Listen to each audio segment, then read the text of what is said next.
forward, and I guess for Mark. Mark. So how do you want to start this off?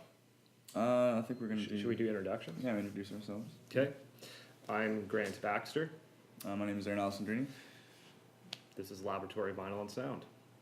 Alright, yeah, today we're reviewing the Led Zeppelin BBC box set. It is quite a lot to chew through. So you got the box set here? That's the box.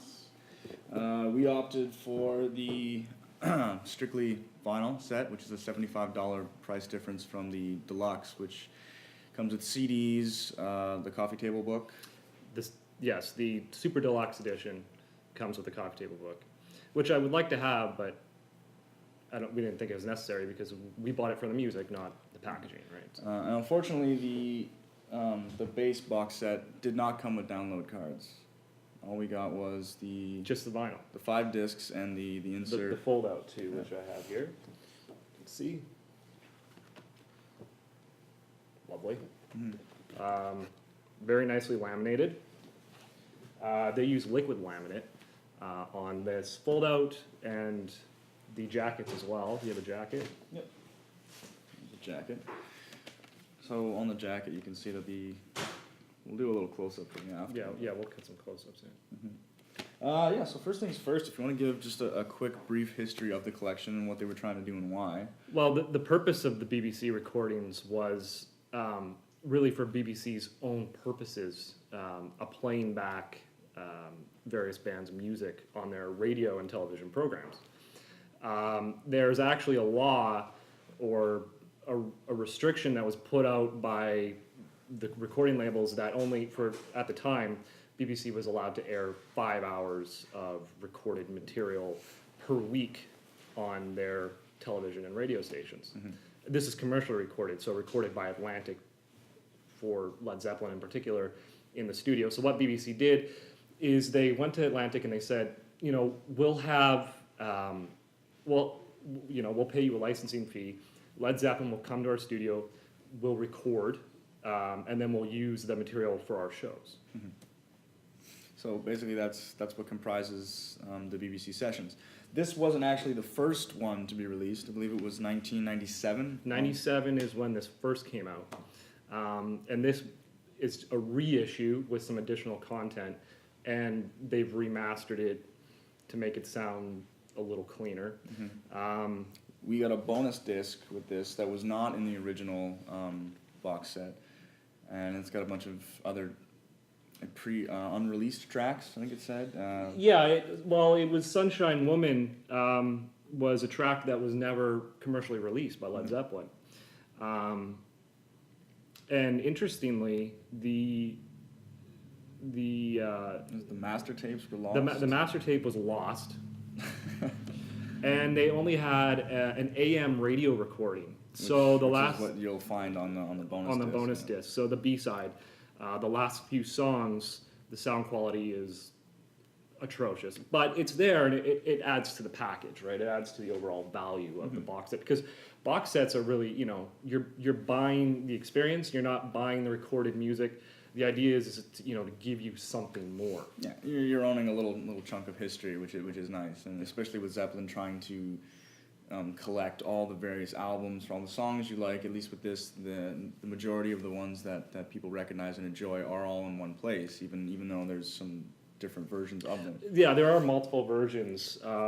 Like this little fold-out that you get in the box set actually has everything sort of chronologically listed. Mm-hmm. So, for example, Dazed and Confused, there's 3 versions of it throughout the entire box set. And to be honest, I love Dazed and Confused. It's a great progressive track, and it's nice to hear little subtle differences throughout the performance.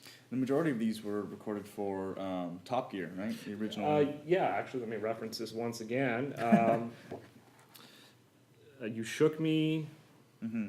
I Can't Quit You. Communication Breakdown. So these are some of Zeppelin's songs that were on the original television program, done in the studio specifically. Yeah, not written for the show, but used on the show. So these are the actual production recordings. Exactly, and that was to get around that needle drop law that the commercial record labels sort of imposed on the music industry. Yeah, which really helped boost their popularity. LP 3 and 4, I believe, are just strictly concert tracks. Yeah, It's all live recordings. Yeah.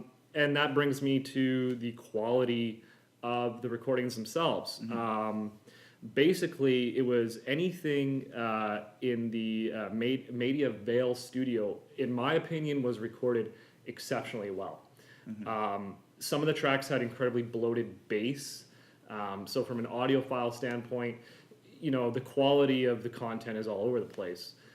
But there were a few key moments that just really drew me in, and it was quite an experience, especially on these Martin Logans you can see behind us. Yeah. These speakers tell the truth. So any recording you throw at it, it's either they're going to make the recording sound absolutely beautiful, or they're going to take every horrible recording flaw, background noise, distortion, anything, and it's really going to put a magnifying glass. You put a on it, magnifying glass, exactly. Yeah, I did find too that the vocals and the lead guitar were a little higher. In some, they sort of tracks. they compressed the vocals, and I think they kind of did that to sort of expand the soundstage, because you're dealing with really old recordings, and it's a lot of those old recordings don't have that multi-dimensional sound that, you know, we're used to in this day and age because of all the post-processing that is done when it comes to mastering the sound these days.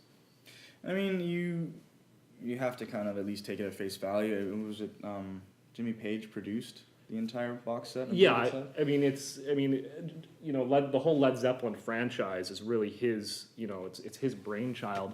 Everything from even like his little holographic logo.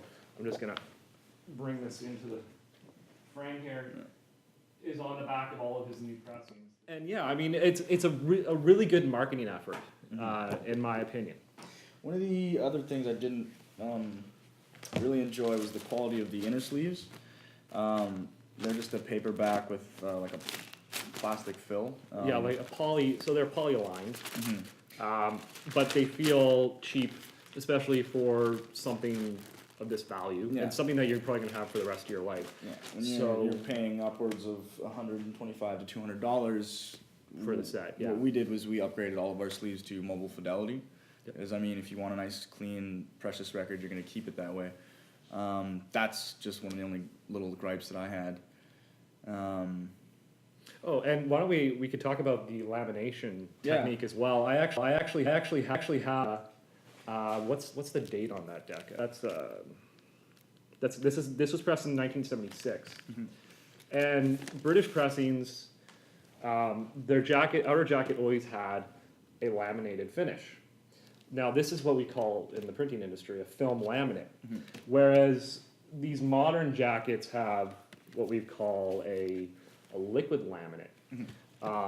And when the Beatles box set came out, they tried to replicate the original packaging as closely as possible.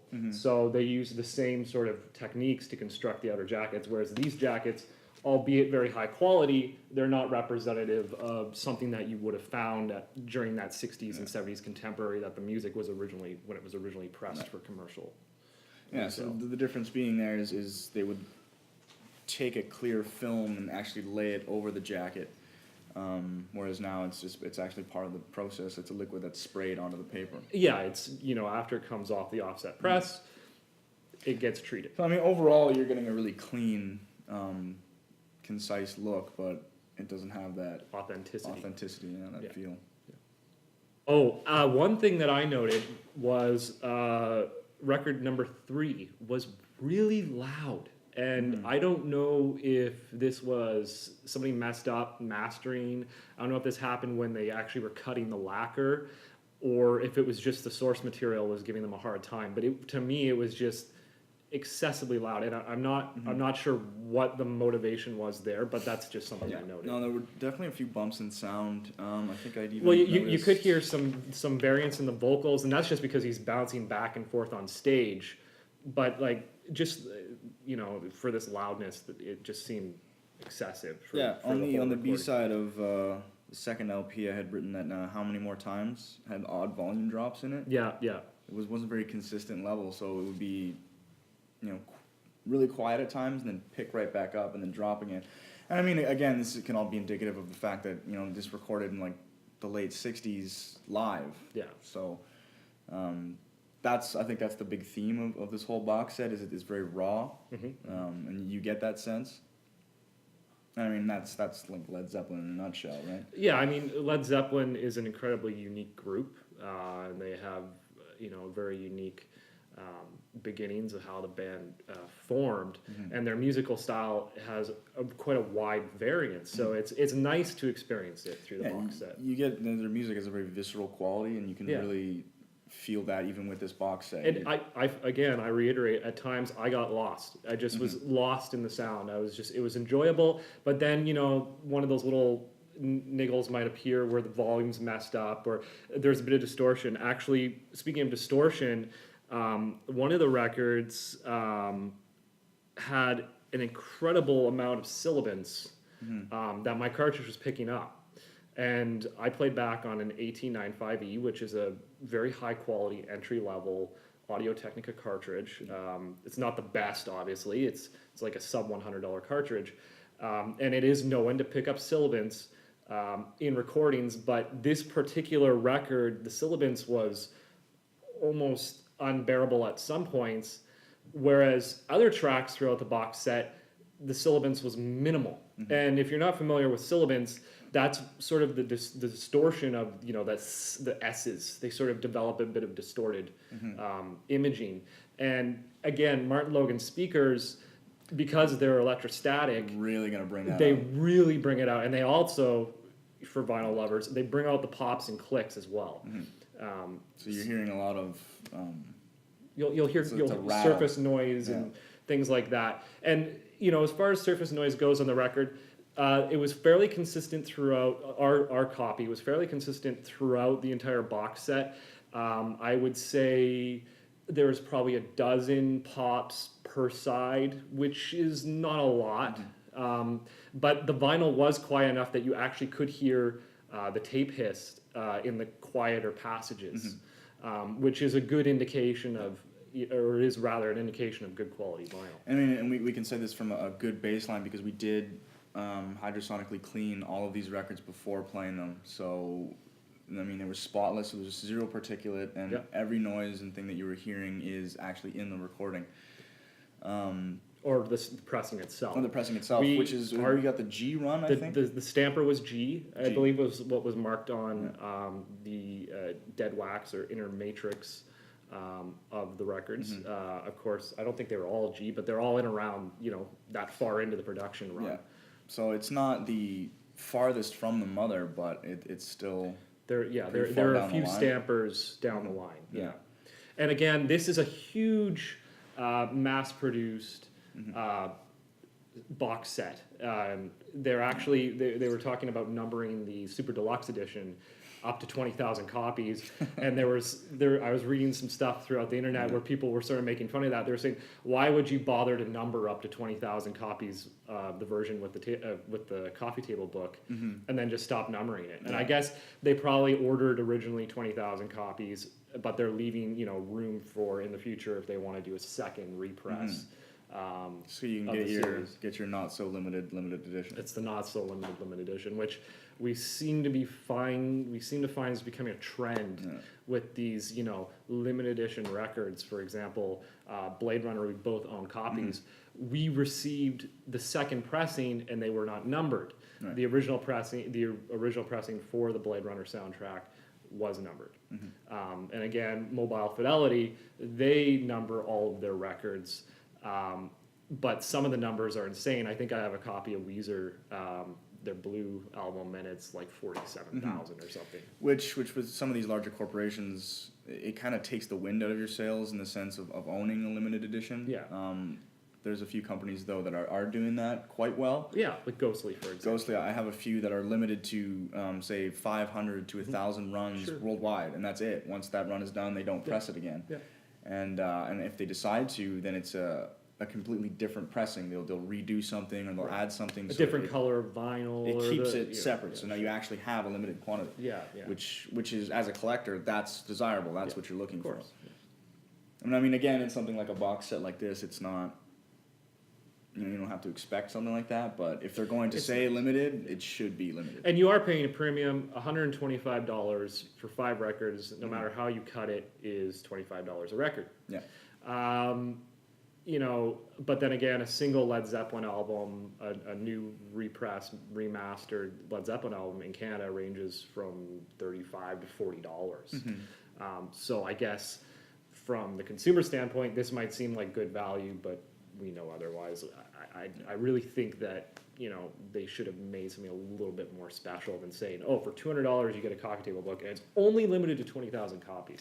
Yeah, you know, and that's not the most desirable thing in the world, but you're going to jump at it, right? It's Zeppelin. How can you pass it up? And the other disappointing fact was that there were no download cards with this base box set, which, to be honest, I hate listening to it in digital. I put it on Spotify and streamed it at 320, and I think I got through 7 or 8 songs, and I gave up. I just wanted to hear the difference, and the differences are, you know, it's like night and day. Of course, it's Spotify stream versus, you know, the real deal, which would be the vinyl press. Yeah, exactly.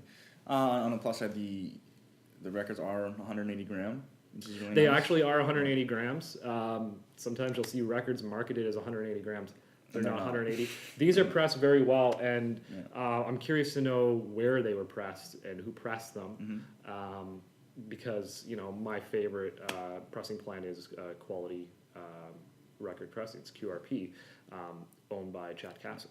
And in the past, even recently, they're phenomenal at taking old recordings and old vinyl and bringing new life into it. They've got their own brand of sleeves that are archival quality, and even their mastering software, like the way that they put it together, they recreate the jackets. The sound is pure. Right now they're for repressings, like they're killing it. Yeah, they just finished Beach Boys, and they're actually pressing at 200 grams, which for a vintage turntable might be a little thick. It's a little heavy. It might be a little heavy. It might, you know, especially for some of those lower end cartridges, it's almost not worth playing back. And that actually brings me to this box set. If you have a Crosley, it will blow up your cartridge.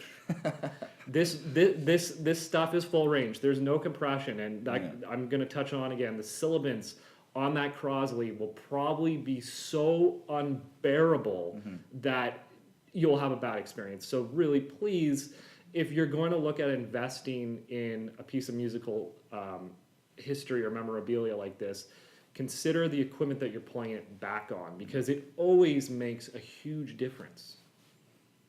Yeah, and if you're playing it on an Ion, just throw it out. Just throw it out. Yeah, Just don't keep that. You don't want that. You're doing a disservice to everybody who's worked to press these things. Yeah, and you're destroying your record, your expensive records, with, you know, a poorly balanced tone arm and a very low grade stylus. And that's another thing is you know, you're spending upwards of $200 on box sets like this, or even $25 to $50 on repressings or new records, and playing them on bad equipment is basically throwing that money down the drain. It is, yeah, and you're not experiencing what was intended, you know, by the individuals who remastered and recut this stuff from the original master tapes. They spent a great deal of time and energy, and that's really, you know, a large portion of the cost that you pay at the counter in your favorite music store is going to paying the salaries of the people who take the time to, you know, review these tapes, which are, you know, older than even some of our parents, and, you know, look for any defects and do what they can to correct it. And that's really the whole purpose of these remasterings. And, you know, that, again, that sort of helps justify the price. Yeah, exactly. Perfect. Yeah. Last thoughts. Overall, I enjoyed it. It was an enjoyable experience. It wasn't a perfect experience. For me, a perfect experience, just for comparison's sake, Jefferson Airplane's Surrealistic Pillow on Mobile Fidelity at 45 RPM. It's a 2 LP set that came out earlier this year. That, in my opinion, is an absolutely perfect reissue, and I believe Michael Fremer of Analog Planet would agree with me. Yeah, very true. I really enjoyed the kind of trip back I mean, a lot of it did feel like you're kind of there, like live. You had that Sure, feeling. sure. It pulled you in, like you said, with the different variants and things. It kind of pulled you out of the mystique. But having it in a collection, I think, is decently worth it. Yeah. I mean, if you really want that coffee table book. Yeah. But, I mean, even if you have, a bunch of, G to VG copies of old Led Zeppelin albums, and they're full of noise, they're scratched up, and you just want to have something nice to stick in your Led Zeppelin section of your record collection. This is a really good candidate because, in my opinion, I think that what they're asking for the remastered studio albums, the current pressings, it's just too expensive. Yeah. Again, we're in the Canadian market. You might be in the United States or in Europe. The pricing variance is there, but for us, in our opinion, the studio pressings are just not worth it. No, it's a lot of cash you're throwing into something that could be 100 times better. Yeah. And like I said, I know for me sometimes it's hard because either I have to have every pressing or one that has most of my favorite songs. So with this one, it's great because it gives you a variety of those and different versions, which I really like. Yeah, definitely. I mean, it really is their hit content is really because I mean, of course, during their contemporary, they had their hit songs and they're still their hit songs. So this stuff was recorded because it was popular, and it still is popular. It's their hit songs in a different light. Yeah. Like even Immigrant Song, it's not their studio version, but it's a different take on it. And Traveling Riverside Blues, I was just gonna say, I think was probably my favorite on this one. Like it sounded perfect. It's so good, yeah. And actually, the acoustic stuff sounded very good. It was on the B side of the fourth record. It was a nice way to sort of close off that that set. It was really nice. It's a nice juxtaposition as you progress through listening. That's another thing. The arrangement itself, of the content was well thought out. It was well thought out. Yeah. Awesome. Well, Excellent. I think that's it. Thank you guys for watching. Thanks for watching. See you next time. This is Laboratory Vol and Sound.